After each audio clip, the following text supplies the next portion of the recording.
O ano era de 2000, quando Mark Martinez, através da sua grande invenção, criou o primeiro martelo de titânio. Não era igual a esse, era um de cabo de madeira, da marca Estileto. Sua concepção era, quanto mais velocidade, maior impacto, até de ferramentas totalmente de aço, com peso comparável. Vamos olhar por que o titânio.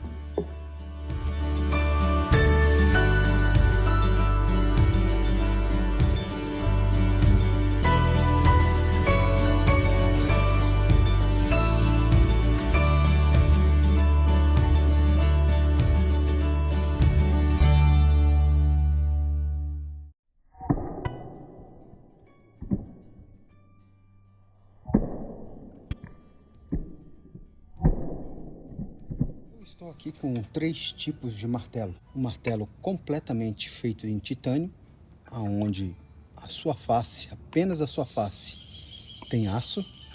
Um martelo inteiriço de aço.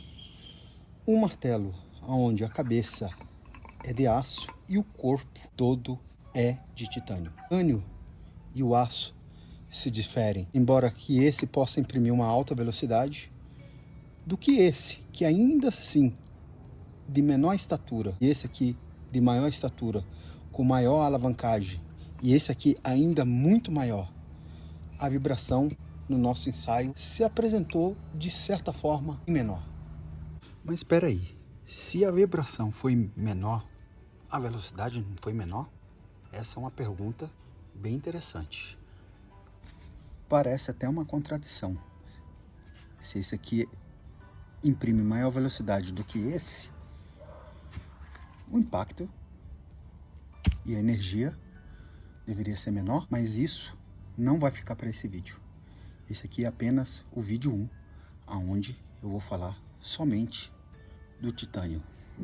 O titânio, além de não se oxidar como o aço, esse aqui eu tenho que ficar passando o tempo todo o óleozinho para ele não oxidar. Ele é muito menos denso do que o aço. Metade praticamente da densidade. Mas a gente precisa olhar isso mais a fundo. A estrutura cristalina de um metal é a organização periódica dos átomos que o constitui. Essa organização é tridimensional e se repete ao longo de grandes distâncias. Esse entendimento desse conceito é fundamental para o nosso estudo do titânio. Ele engloba uma cadeia de estrutura que vai se empacotando uma em cima da outra por longas distâncias, vai poder definir a sua densidade final.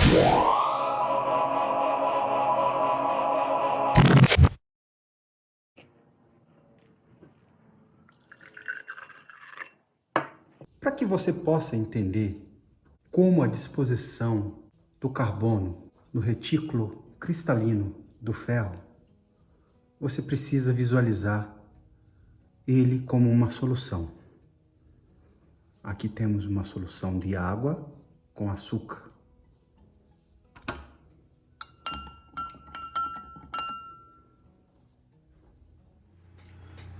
Os aços são ligas de ferro-carbono, e para entender como os átomos de ferro e carbono formam a estrutura cristalina é preciso antes visualizar os aglomerados de átomos de ferro e as formas cristalinas que esse elemento pode assumir. Em temperaturas elevadas, o aço apresenta uma estrutura denominada cúbica de face centrada, CFC, onde nós temos átomos de ferro nos vértices desse cubo e na sua face. A outra célula primária forma uma estrutura cúbica de corpo centrado, ou seja, com 8 átomos nos vértices da célula unitária e um único átomo no centro do cubo. Nós podemos ver aí, essa é a forma CCC. O titânio é leve. Ele é um dos 38 metais de transição da tabela periódica dos elementos. Ao contrário de outros elementos úteis, como ferro, níquel e cobalto, o titânio está na extremidade mais leve da tabela. Possui relativamente poucos elétrons, prótons e nêutrons. as partículas que dão massa ao átomo. Como resultado, o átomo de titânio pesa menos que 36 dos 38 metais de transição. Mas e a estrutura cristalina dele? Será que ela vai influenciar principalmente na sua densidade? Com a sua densidade menor, a vibração ela pode ser menor? No início do nosso estudo, nós vimos as estruturas do aço na solução cristalina. Cúbica de corpo centrado, cúbica de face centrada. Assim como no aço, o titânio também tem algumas conformações na sua fase cristalina. Primeiro nós temos a fase alfa, a temperatura ambiente, que é HCP, ou hexagonal compacta, ou hexagonal close packed. Enquanto a fase beta é cúbica de corpo centrado. Essa fase nós não iremos nos ater no nosso estudo ainda fique muito melhor. Nós temos esse martelo da Kinect e o martelo da Vawn. Esse aqui todo em aço. E olha só, coincidentemente, esse martelo da Kinect, ele tem esses vão aqui. Tá vendo? Então, imagine o seguinte. A estrutura HCP, ou hexagonal compacta, ela é mais ou menos parecido com isso aqui. Em cada vértice desse aqui existe um átomo de titânio ligado. E aqui as estruturas empacotadas. Perceba que nesse tipo de ligação há muito espaço vazio, entre aspas, na interação atômica entre esses átomos de titânio, que a estrutura HCP ela é mais alongada, ela é um hexágono e ela é maior, o empacotamento à distância é maior. Ajuda e muito, além do titânio ser bem pequenininho, menos denso, ajuda e muito na estrutura dele ser menos denso. Consequentemente, a vibração ela vai ser melhor dissipada. Como interpretar a classificação SAI dos aços? Bom, primeiro, pessoal, a gente tem que entender o que significa SAI. Como a gente vê aí várias vezes nos materiais, a designação SAI. Bom, SAI é um termo em inglês que significa Society of Automotive Engineers, ou seja, Sociedade de Engenheiros Automotivos. É um sistema de identificação de 4 ou 5 dígitos, baseado na composição química do aço, como um código que atesta quais elementos estão presentes na liga. Como que a gente pode interpretar isso? Vamos pegar aqui o exemplo do SAI 1045. SAI indica norma, utilizada para classificar o aço. 10 indica a série do aço, ou seja, no nosso caso, aço simples, aço carbono. 45, os últimos 2 dígitos, significa o teor médio de carbono, ou seja, 0,45%. Então, sai 1060, 0,6% de carbono na sua composição. E o titânio, que ele é um titânio de grau 5, ou seja, ele tem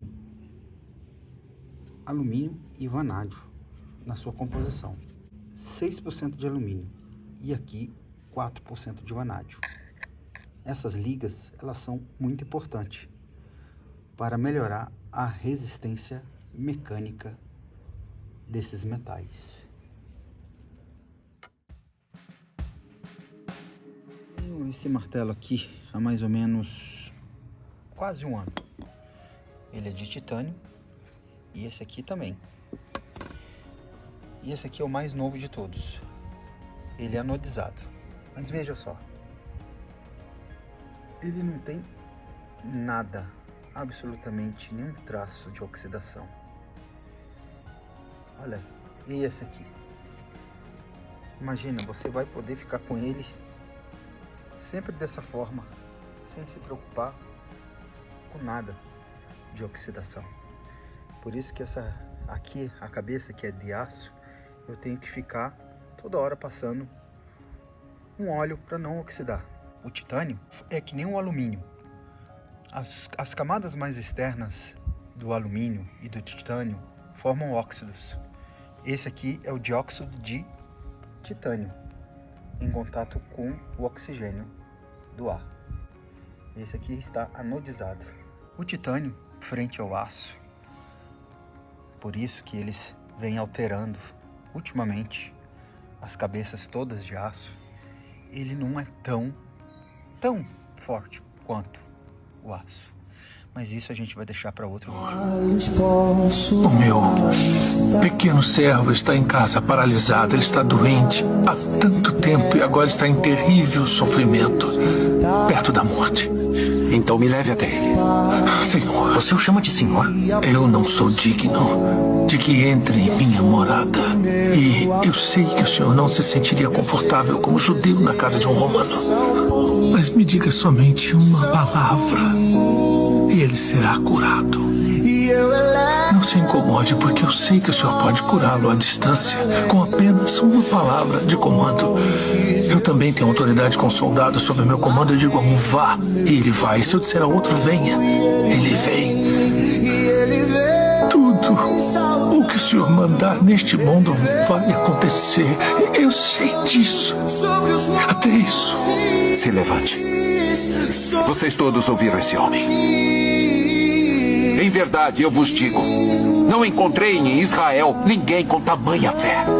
Eu fui rejeitado em minha própria cidade natal. E ainda assim, este homem, um gentio, tem mais confiança no que acredita que eu posso fazer do que qualquer um que eu já encontrei. Vá.